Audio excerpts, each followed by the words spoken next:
자, 오늘 애처로움에 관하여라는 제목으로 말씀 증거합니다. 우린 살면서 애처로운 순간을 맞이할 때가 있습니다. 애처롭다라는 말은요, 단순히 불쌍하다라는 뜻을 넘어서 도움이 필요하지만 스스로 해결하기가 쉽지 않은 상태를 가리킵니다. 성경적으로 말한다면 애처로움은 연약함이 드러나는 인간의 실존이라고 할 수가 있어요. 죄로 깨어진 이 세상 속에서 인간이 감당해야 되는 삶의 무게라고도 할 수가 있습니다. 자, 그런 자들에게 오늘 하나님은 말씀하세요. 18절 말씀, 여호와는 마음이 상한 자를 가까이 하시고 충심으로 통회하는 자를 구원하시는도다. 아멘. 여기서 하나님은 두 부류의 사람들을 주목하죠. 그것은 마음이 상한 자, 그리고 충심으로 통회하는 자입니다. 이때 이들의 상태는 그들이 처한 애처로움의 성격을 정확히 표현하고 있어요. 이에 오늘 우리는 애처로움이라는 다소 낯설고 솔직한 이 단어를 통해서 우리가 어떤 처지에 속해 있는지, 그런 우리를 향하신 하나님의 긍휼과 사랑이 무엇인지 두 가지로 생각을 해봐요. 첫 번째는 부득이한 애처로움이 있습니다. 부득이한 애처로움. 여러분, 부득이한 애처로움이 무엇일까요? 부득이한 애처로움은 내 선택과 상관없이 나에게 찾아온 문제, 원하지도 않았고 예상치도 못한 문제를 부득이하게 만난 경우예요. 그런 처지와 현실, 그것을 부득이한 애처로움이라고 할 수가 있습니다. 자, 이런 상황에서 사람은 먼저 마음이 무너지기가 쉬워요. 왜 하필 나인가? 하나님도 너무하시지. 내가 뭘 그리 잘못했기에. 곧 마음이 상하고 영혼이 눌려서 낙심과 절망으로 내몰릴 수 있는 상태라고 할 수가 있습니다. 그런 예가 성경에 꽤 많아요. 대표적으로 레아를 들 수가 있어요. 우리가 야곱 스토리 잘 알지요? 그가 삼촌 라반의 집으로 피신해서 7년간 무보수로 일한 대가로 라헬과 결혼하기로 했습니다. 그런데 신부가 바뀐 거예요. 바뀐 신부가 레아였습니다. 다음 날 난리가 났을 거예요. 이게 명백한 사기 결혼이기 때문입니다. 그러면 그런 상황이 레아라고 해서 좋았을까요? 사실 레아는 이 일이 아니어도 상처가 많았던 사람이에요. 그는 늘 동생인 라헬과 비교가 됐습니다. 라헬은 곱고 아름다운 것으로 유명했지요. 대신 레아는 성경에 기록하기를 시력이 안 좋다, 좀 침침하다라고 말씀할 수가 있습니다. 이것은 선천적인 문제입니다. 지금이야 시력이 안 좋으면 안경 쓰면 되고 혹은 라식 수술을 할 수도 있지만 그때는 앞이 잘 보이지 않으면 평생을 그대로 침침하게 살아가는 거예요. 또한 안 보이니까 얼굴은 항상 찡그리겠죠. 안 보이니까 보려고요. 자, 이에 야곱도 라헬에게만 구애할 뿐 레아는 신경도 쓰지 않았어요. 그러다가 아버지 라반이 세운 계략의 제물로 야곱의 신부로 들어가게 된 것입니다. 이것은 끼워 팔기죠. 1+1이에요. 누가, 어떤 여자가 이런 결혼을 하고 싶겠습니까? 곧 이 사건은 야곱도 피해자이지만 최대의 피해자는 레아라고 할 수가 있어요. 이런 것이 부득이한 애처로움입니다. 자기 감정과는 상관없이 일이 진행되어 버린 거예요. 자, 또한 요셉도 그렇습니다. 요셉의 형은 모두 10명이었어요. 그들은 철부지 시절 아버지 사랑을 독차지하는 17 먹은 어린 동생 요셉을 미워했습니다. 이에 애굽 노예 상인에게 동생을 은 20에 팔아버렸어요. 동생의 목숨값을 돈 몇 푼과 바꾼 거죠. 특히 여기서 은 20이라고 하면 노예의 평균적인 몸값에도 미치지 못했습니다. 그러니까 흥정을 안 하고 산다는 사람이 있으니까 그냥 재빨리 서둘러서 팔아버린 거예요. 그럴 때 이후에 요셉의 고난은 말할 수가 없었죠. 보디발의 집에서 가정총무로 일하면서 정착한 듯 보였지만 한순간에 파렴치한으로 몰렸습니다. 편들어주는 사람이 아무도 없는 거예요. 여러분, 가족이 없는 비참함이 그런 거잖아요. 편들어줄 사람이 없어요. 하소연할 사람이 없습니다. 부모도 형제도 친구도 없었어요. 그렇게 요셉은 쓸쓸하게 지하 감옥에 들어가게 됐습니다. 어떻습니까? 이런 식으로 당하는 어려움이 부득이한 애처로움이에요. 내 선택과는 상관없이 전혀 예상치 못한 문제가 연이어 터지는 거죠. 내가 통제할 수 없는 어려움이라 할 수가 있습니다. 자, 이런 사람이 만약 우리 주변에 있을 때 우리는 어떻게 합니까? 외면하지 않고 그들을 도와주고 싶은 마음이 생기죠. 이것이 인간 고유의 측은지심이라고 할 수가 있습니다. 하지만 그 도움, 그 마음은 일시적이에요. 영구적인 해결이 될 수가 없습니다. 우리가 그럴 만한 역량이 있지 않고요. 그 애처로운 감정도 시간이 흐르면 말라버리기 일쑤예요. 이 정도 하면 됐지 하고 덮어버릴 때가 많이 있습니다. 몇 주 전 이야기예요. 우리 교회에 자주 오던 주인 없는 개 한 마리가 있었습니다. 이 개가요, 잡종견이긴 하지만 아주 잘생겼어요. 제가 보기에는 말라뮤트나 시베리안 허스키 계열의 큰 개예요. 단 주인이 없어요. 이 개가 우리 황 권사님 새벽에 교회 올 때 따라오는 개와 굉장히 친밀합니다. 그러니까 새벽에 와서 보면요, 개 몇 마리가 아주 그냥 교회 주변을 개판 치면서 돌아다녀. 막 뛰어다닙니다. 그렇게 재밌게 놀아요. 이게 참 신기한 게 이 개는 엄청 크거든요. 까맣고 권사님 개는 조그맣고요. 막 너무 잘 놀아요. 그래서 가끔은 이 유기견이 낮 시간에 교회 문 앞에 앉아 있어요. 그러니까 친구 오기를 기다리는 거죠. 또 덩치에 맞지 않게 너무 순해요. 짖지도 않고 사람을 보고 경계하지도 않아. 제가 가까이 가면 발랑 누워요. 나는 쓰다듬어 줄 생각도 없는데 얘는 그걸 기다리고 있어요. 그러니까 사람 손에 의해서 오래 길러졌다라고 볼 수가 있어요. 자, 이때 빌런이 있어요. 악당이 있습니다. 저기 아랫집에 사는 덩치가 큰 개가 있어요. 거기에 그 주인 아저씨는 좀 몸이 왜소한데 꼭 아침 저녁으로 이 개를 산책시켜요. 그러니까 개가 크고 힘이 좋으니까 아저씨가 감당을 못해요. 막 끌려다녀요. 이때 그 개가 교회 앞에 있는 유기견을 보면 어떻게 할까요?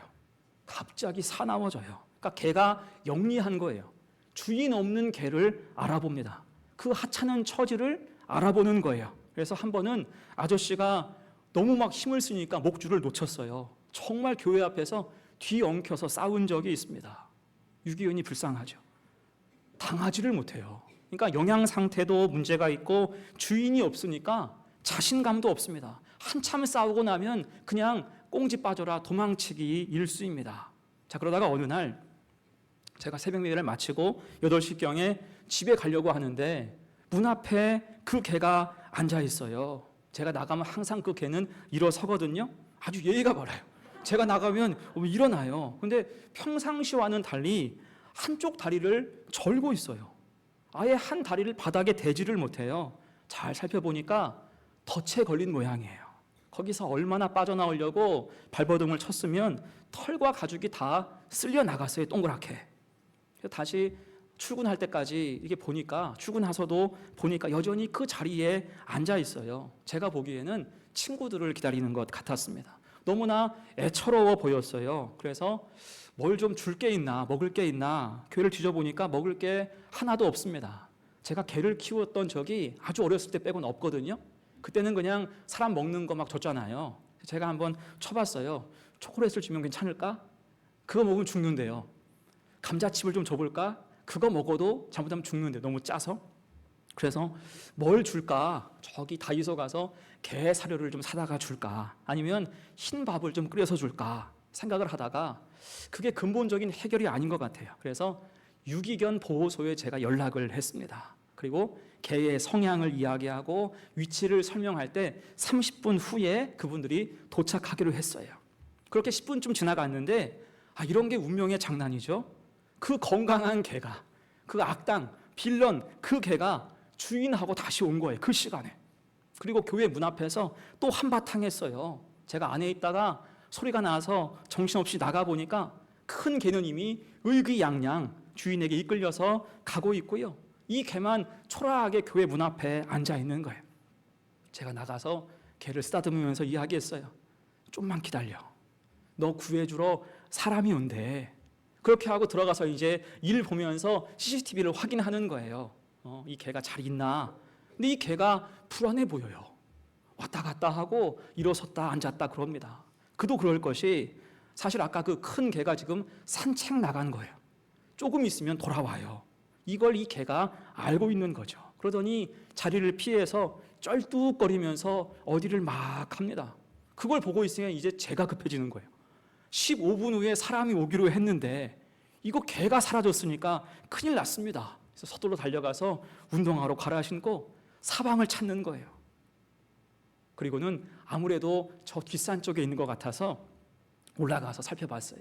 그랬더니 대숲 사이에 이 개의 거처가 있었습니다. 거기서 줄곧 지냈던 것 같아요. 그래서 가까이에 가서 제가 쓰다듬어 주면서 그 개를 붙잡았어요. 전화했죠. 빨리 오시라고. 그 후에 얼마 정도 있다가 사람들이 왔는데 이 개가 얼마나 착한지 사람들을 보고 반가워해요. 유기견 이동 상자에 들어가라고 해도 순순히 들어갑니다. 말귀도 잘 알아듣고 굉장히 순해요. 제가 그래서 덕담하면서 그 개를 보냈습니다. 가서 치료 잘 받고 행복하게 살아라. 좋은 주인 만나거라 라고 하고 보냈습니다. 자, 그렇게 개를 보냈는데요. 며칠간 마음이 안 좋아요. 이 자꾸 생각이 납니다. 이럴 줄 알았으면 내가 먹을 거라도 좀 줄 걸. 개 사료 좀 사가지고 먹인 다음에 보낼 걸. 이게 마음에 걸리더라고요. 그래서 제가 고심하다가 그냥 데려와서 키울까? 교회 뒷마당 쪽에 개를 키울까 생각도 했습니다. 아침에 출근해서 그 개 한 마리 그냥 음파 산책시키면 되고 밥은 사료 주면 되니까 할 수 있을 것 같았어요. 그래서 마음을 먹었죠. 내가 키워야겠다. 근데 마음을 먹으니까 대번 머리가 복잡해져요. 이게 키우기 어려운 현실이 있거든요. 이 키우기 시작하면 이 개에 대해서 접종도 해야 되고 목욕도 시켜야 되고 중성화도 안 돼 있거든요. 중성화도 시켜야 되고 그럼 이 큰 개를 데리고 병원을 또 어떻게 갈 것이며 이제 리모델링을 시작할 것인데 한동안 교회 주변이 어지러운데 내가 과연 이 개한테 시간을 쏟을 수가 있을까? 답이 좀 안 나왔습니다. 그래서 어렵게 제가 전화를 했어요. 상담을 한 거예요. 이 개를 데려간 분과 통화를 했습니다. 잘 있냐? 치료 잘 받고 있냐? 물은 후에 입양에 대해서 제가 물었어요. 그러자 대번 그분 하는 말씀이 그겁니다. 쟤는 곧 입양될 거예요. 견종이 좋고 성품이 좋아서 좋은 주인 만나서 곧 데려갈 것입니다. 목사님 걱정하지 마세요. 그 말 들으니까 마음이 후련해집니다. 그렇게 마음을 제가 접었어요. 정리를 했습니다. 여러분 그러니까 제가 해줄 수 있는 것은 거기까지인 거예요. 곧 측은지심이 생겨도 애처로움이 있어도 사람으로 할 수 있는 일은 한정적이다 그 말이에요. 그것은 우리의 용량 때문이죠. 우리의 마음 그 크기 능력의 한계 때문인 것입니다. 하지만 여러분 하나님은 어떠실까요? 하나님은 어떠실까요? 기억하세요? 우리 하나님은 부득이한 애처로움에 처한 자 상한 영혼을 끝까지 책임지심을 믿습니다. 아까 제가 언급했던 레아 어떻게 됩니까? 그의 고통과 사랑받지 못함을 보시고 하나님께서 그의 태의 문을 활짝 열어주셨어요. 이것은 단순한 임신과 출산 이야기가 아닙니다. 여러분 자식이 여호와의 주신 기업인 이유가 무엇입니까? 그 자식에게 사랑을 쏟으면서 삶의 의미를 찾게 되는 거잖아요. 그 자식에게 도리어 사랑을 받으면서 우리 인생의 상처도 아물어가는 거예요. 그렇게 하나님은 레아를 축복하실 때 그에게 모두 육남 일녀를 주셨어요. 또한 요셉에게도 형통의 길을 여시죠. 가족 하나 없는 요셉이 노예가 되고 감옥에 갇혀 있고 그럴 때마다 성경은 반복적으로 하시는 말씀이 있습니다. 그것은 여호와께서 요셉과 함께 하심으로 이 말씀이에요. 이게 반복됩니다. 여호와께서 요셉과 함께 하심으로 가족도 없고 형제도 없지만 누가 지키신다? 하나님이 지키시고 살피시며 선한 길로 인도하신다는 것입니다. 여러분 이 땅에서 주님이 하신 일도 그래요. 주님께서 어느 날 거라사 지방에 가셨어요. 이곳 가는 길이 굉장히 험했습니다. 풍랑을 만나고 어려움이 있었어요. 제자들 입장에서는 거의 죽을 뻔했어요. 배가 파선해서 죽을 뻔했다고요. 자, 이 정도로 어려움을 감수할 정도라고 한다면 그곳에 정말 중요한 사람이 있거나 중요한 어떤 목적이 있어야겠지요. 근데 거기에서 주님이 하신 일이 무엇입니까? 딱 한 사람. 무덤가에 홀로 사는 귀신 들린 사람. 그 애처로운 한 영혼을 구하시기 위해서 주님께서 친히 그곳에 가신 것입니다. 우리 같으면 그렇게 못 가요.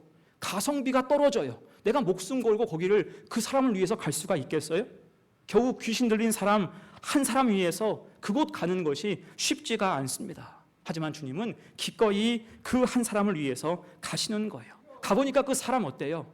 몰골이 말이 아니고 손과 발에 쇠고랑을 채운 흔적이 있습니다. 여러분, 이걸 누가 채웠을까요? 이게 비극이죠?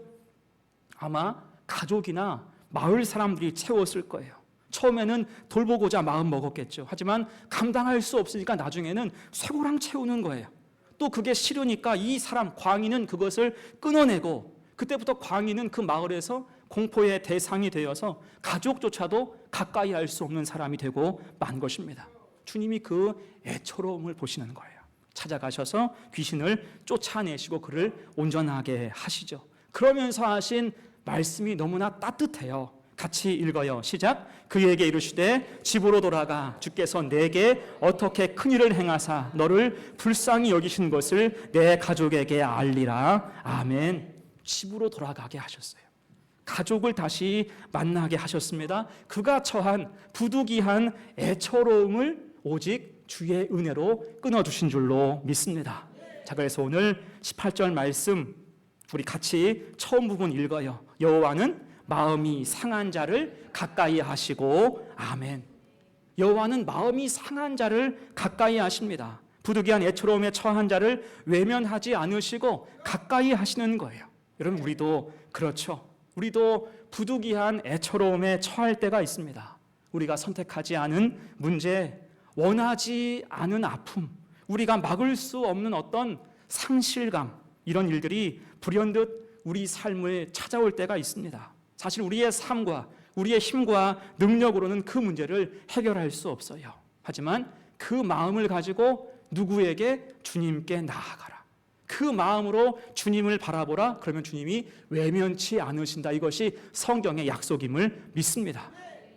오히려 주님은 상한 심령을 찾으신다 말씀하고 있죠. 외면치 않고 기꺼이 돌보신다 약속하고 있습니다. 이 말씀을 우리는 믿고 의지해야 할 거예요. 그렇게 위로받고 힘을 얻어서 어떤 처지 어떤 순간에서라도 주님으로 말미암아 새 소망을 얻고 힘내어 살아갈 수 있는 우리 성도들 되시기를 간절히 축원합니다. 아멘. 두 번째예요. 본문의 경우 두 번째는 자초한 애처로움이 있습니다. 다시 18절 말씀 보니까 여호와는 마음이 상한 자를 가까이 하시고 충심으로 통회하는 자를 구원하시는도다. 아멘. 말씀 보니까 또 다른 애처로운 자가 등장을 해요. 그것은 충심으로 통회하는 자입니다. 그럼 이 사람이 왜 충심으로 통회할까요?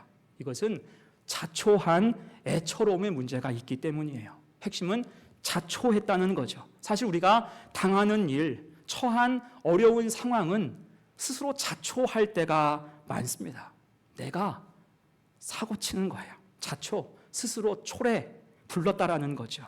옛날 이솝 우화에 황금알을 낳는 거위 이야기가 있습니다. 어떤 농부가 거위 한 마리를 키우고 있는데 이 거위가 어느 날부터 황금알을 하나씩 낳는 거예요. 처음엔 너무나 기쁘고 감사했죠. 시간이 지나면서 욕심이 생기는 거예요. 이렇게 해서 언제 모으나 아마도 거위 뱃속에는 황금이 가득하지 않을까. 차라리 저거 배를 갈라서 금을 한꺼번에 다 내가 갖자. 그 마음이 생긴 즉시 거위를 죽이고 배를 갈랐습니다. 하지만 거위 뱃속에는 황금알이 있어요? 없어요? 없어요. 평범한 거위 내장만 가득했습니다. 농부가 그제서야 후회하죠. 하지만 이미 늦었습니다. 거위는 죽었고 이제 황금알은 더 이상 나오지 않기 때문이에요. 이것이 자초한 일이죠. 복을 스스로 차버린 그러한 이야기일 것입니다. 여러분, 누가복음에 나오는 탕자의 비유도 그렇습니다. 부잣집 둘째 아들이었던 탕자가 나중에는 쥐엄 열매조차도 먹을 수 없는 처지가 됐습니다. 여기서 쥐염 열매라고 하면 카라부라고 하는데 이것은 약간의 단맛이 있고 쓴맛과 떫은 맛이 있는 그러한 열매입니다. 식감은 단단하고요, 질겨요. 그러니까 사람이 먹을 수 있을 만한 것이 아닙니다. 짐승의 사료가 적절할 뿐이죠. 그 탕자는 쥐염 열매조차 없어서 아쉽게 됐다. 그 말은 배고픔의 문제를 떠나서 이제는 인간의 존엄 자체가 무너진 상황이라고 보면 정확할 거예요. 그럼 왜 이 지경이 됐을까요? 부잣집 둘째 아들이 스스로 자초한 거예요. 아버지의 유산을 미리 땡겨받아서 나가서 자기 멋대로 허랑방탕하게 살았기 때문입니다. 사실 우리도 이런 식으로 어려운 상황을 자초할 때가 있죠. 누구에게 하소연도 못해. 내가 저지른 일이기 때문입니다. 지난주에 뉴스를 보셔서 아시겠지만 굉장히 중요한 재판 결과가 하나 나왔어요. 내란 재판이 있었고 78세의 노령의 전직 국무총리가 1심에서 23년형을 받았습니다. 검사가 15년형을 구형했는데 판사는 그걸 넘어서 23년을 구형했어요. 이게 굉장히 이례적인 일입니다. 거기다가 즉시 구속 수감이 됐습니다. 자, 공교롭게도 그날 밤이 제일 추웠다고 하죠. 문제는 구속된 당일과 이후에 며칠 동안은 영치금을 넣어줄 수가 없습니다. 그냥 구치소 측에서 제공하는 흰 속옷, 흰 러닝 속옷의 수의, 담요밖에는 지급되지가 않아요. 곧 그는 그 추운 날, 그것도 감옥에서 지금껏 겪어보지 못한 추위를 감내해야 했을 것입니다. 더 혹독한 것은 아마도 그가 죽을 때까지 거기에 있어야 한다는 사실일 거예요. 초엘리트로 평생 양지만 있었던 그가 하루아침에 불쌍한 처지, 불쌍한 인생이 되고 만 것입니다. 자, 그런데 여러분, 이런 그를 애처롭게 보는 사람은 그리 많지 않아요. 이 사람을 불쌍하다, 애처롭게 보는 사람이 그리 많지 않습니다. 이유가 뭐예요? 내란의 주요 종사자로 그동안 반성의 기미가 전혀 없었고요. 거짓말을 하면서 자기 잘못을 전혀 인정하지 않았기 때문입니다. 자, 그래서 여러분, 어떤 잘못을 자초했을지라도 그 후에 애처로움과 긍휼이 작동하려면 무엇이 필요합니까? 오늘 성경이 그 정답을 명확하게 제시하고 있어요. 충심으로 통회하는 자, 충심으로 통회해야 하나님의 긍휼과 애처로움이 작동할 수가 있다는 것입니다. 하나님 앞에서 충심으로 진실하게 통회하는 자, 사람 앞에서 자기 죄를 고백하고 용서를 구하는 자에게 애처로움과 긍휼이 작동할 수가 있다는 거예요. 오늘의 요절 사도행전 3장 19절 말씀 같이 읽어요. 시작. 그러므로 너희가 회개하고 돌이켜 너희 죄 없이 함을 받으라. 이같이 하면 새롭게 되는 날이 주 앞으로부터 이를 것이요. 아멘. 곧 자초한 잘못, 자초한 죄에 대해서는 무엇이 필요하다? 회개가 필요하다. 회개를 통하여서 하나님의 긍휼과 연결될 수가 있다는 것입니다. 여러분, 탕자의 비유가 그 이야기를 명확하게 담고 있어요. 거기서 탕자는 쥐염 열매 앞에서 아버지의 품을 기억하죠. 그리고 겨우 돌아올 작정을 해요. 이것이 바로 회개라고 할 수가 있어요. 여러분, 회개가 무엇입니까? 죄가 가득한 현장에서 하나님 아버지를 기억하고 아버지께로 돌아오는 것이 회개인 거예요. 이게 쉽습니까? 쉽지 않아요. 이미 죄가 주는 절망에 사로잡혀 있고요. 죄의 관성에 속해 있기 때문에 하나님을 기억하는 것도, 하나님께 돌아가는 것도 쉬운 일이 아니에요.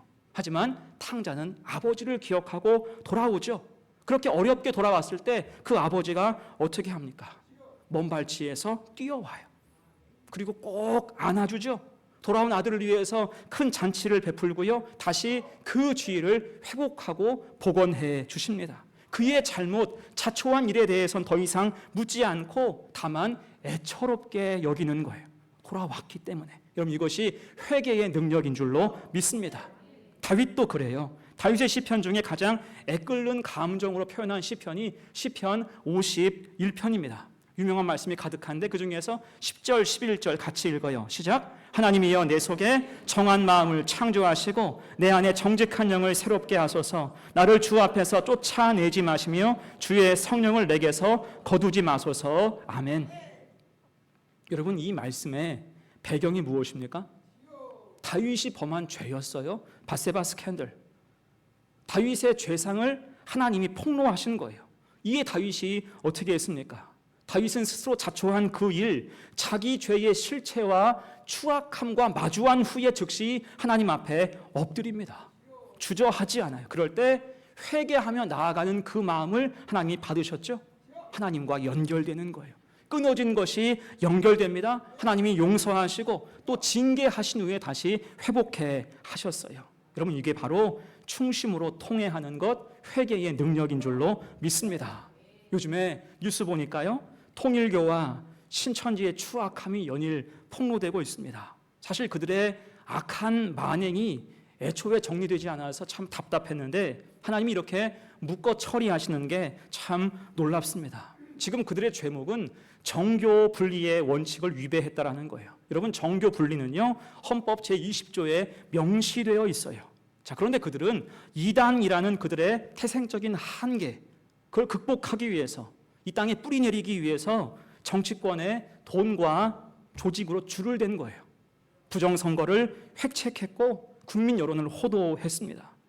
자, 그럴 때 폭로가 이제 이어지게 됐어요. 그런데 그런 폭로 앞에서 그들이 취하고 있는 것은 무엇입니까? 딱 잡아떼요. 죄가 드러났음에도 딱 잡아떼는 것이 기본이에요. 아니면 무마하려고 또 작당을 합니다. 곧 그들이 이 땅 가운데 악한 집단, 사회적인 암적인 존재가 된 이유가 무엇일까요? 그들이 하나님을 이야기하고 성경을 빗대어서 말하지만 그들은 전혀 하나님 앞에 엎드림이 없다라는 거예요. 하나님을 잔뜩 들먹이고 성경을 꽤 많이 아는 것처럼 이야기하지만 그들은 하나님 앞에서 회개할 마음이 전혀 없어요. 엎드림이 없습니다. 회개가 없어요. 그러니 국민 앞에서도 죄에 대한 자백이나 고백이나 용서나 이해를 구하지 않는 거예요. 이때 그들에 대해서는 애처로움이 있습니까? 그들을 우리가 긍휼히 여겨야 될까요? 솔직히 말해 저는 새벽마다 기도합니다. 그들은 그들의 죄와 함께 망할지어다. 그 죄와 함께 망할지어다. 이 사회, 이 교회가 이 땅 가운데 정결함을 위해서는 악한 이단은 무너져야 한다라는 거죠. 여러분, 그래서 우리에게도 회개가 중요합니다. 충심으로 통회하는 자 하나님이 긍휼히 여기심을 믿습니다. 이것은 우리 사람 사이에서도 마찬가지예요. 사람 사이에서도 미안하다, 죄송합니다, 이 말을 제때 할 수 있다면 관계가 틀어지지 않습니다. 그런데 우리의 알량한 자존심 때문에 제때 사과하기가 쉽지가 않습니다. 제가 우리 딸들한테 늘 강조하는 게 그거예요. 미안해요라는 말을 잘 하라는 거죠. 미안해요, 죄송합니다. 여러분, 우리는 연약한 인간이라서 미안한 상황이 자꾸 생겨요. 누구한테 자꾸 민폐를 끼치고 미안해할 만한 상황이 늘 생깁니다. 실수하고 잘못할 수 있어요. 그때 미안해요, 죄송합니다, 이 말을 아끼지 말라는 거예요. 그럼 대부분은 용납이 되고 관계가 회복될 수 있는 거죠. 여러분, 믿음에서는 더 그렇습니다. 내가 자초한 일로 인해서 공경에 빠지고 괴로워질 때 우리가 누구 앞에? 하나님 앞에 서야 할 줄로 믿습니다. 진심으로 통회하고 충심으로 하나님 바라보고 나아갈 때 하나님이 그 마음을 받으시는 거예요. 그래서 시편 51편에서 다윗은 고백합니다. 같이 읽어요. 시작. 하나님께서 구하시는 제사는 상한 심령이라. 하나님이여, 상하고 통회하는 마음을 주께서 멸시하지 아니하시리다. 주의 은택으로 시온의 선을 행하시고 예루살렘 성을 쌓으소서. 아멘. 하나님은 진심으로 통회할 때 그 말씀을, 그 마음을 멸시하지 않으십니다. 애처로워하세요. 대신 은택을 입히사 다시 그 인생을 붙드시고 무너진 예루살렘 믿음의 성을 다시 쌓게 하신다. 그러한 사실입니다. 여러분, 그래서 내가 자초한 일로 인하여 괴롭습니까? 문제가 있습니까? 가장 먼저 할 일은 하나님 앞에 서는 것입니다. 회개하고 나아갈 때, 토설하고 자복하고 주의 은혜를 구할 때 하나님께서 우리의 삶의 길을 친히 인도하심을 믿습니다. 하나님의 긍휼이 임하는 그런 성도의 복된 삶이 되시기를 간절히 축원합니다. 이제 말씀을 마무리합니다. 자, 오늘 우리는 애처로움에 관한 두 가지를 함께 살펴봤어요. 부득이한 애처로움과 자초한 애처로움이 있죠. 놀라운 것은 하나님께서 이 두 가지를 모두 외면치 않으신다라는 거예요. 부득이한 애처로움에는 친히 가까이 오셔서 위로하시고요. 자초한 애처로움에는 충심으로 통회하고 돌이키는 자를 용서하시고 품어주십니다. 그래서 오늘 19절에서 말씀하죠. 의인은 고난이 많으나 여호와께서 그의 모든 고난에서 건지시는도다. 아멘. 여기서 의인이란 완벽한 사람이 아니에요. 부득이한 애처로움도 있고 자초한 애처로움도 있으나 하나님을 의지하고 그 앞에서 진실하게 회개하며 하나님을 의지하고 나아갈 때 그 사람은 의인이라 칭함을 받게 되는 줄로 믿습니다. 자, 그래서 우리가 지금 애처로운 상황에 있다면 할 일이 무엇입니까? 부득이한 일로 마음이 상해 있다면 숨지 말고 주님 앞에 서야 할 줄로 믿습니다. 또한 자초한 일로 인해서 괴로워하고 있다면 충심으로 통회하고 자복하면서 하나님의 긍휼을 구해야 할 거예요. 하나님께 피하는 자는 위로가 임하고 하나님께 나아가는 자에게는 구원의 기쁨을 주신다 우리에게 약속하고 있습니다. 이 놀라우신 은혜를 경험하고 고백하고 선포하며 매일 삶 가운데 주의 놀라우신 사랑과 위로를 경험하고 사는 복된 성도들 다 되시기를 간절히 축원합니다.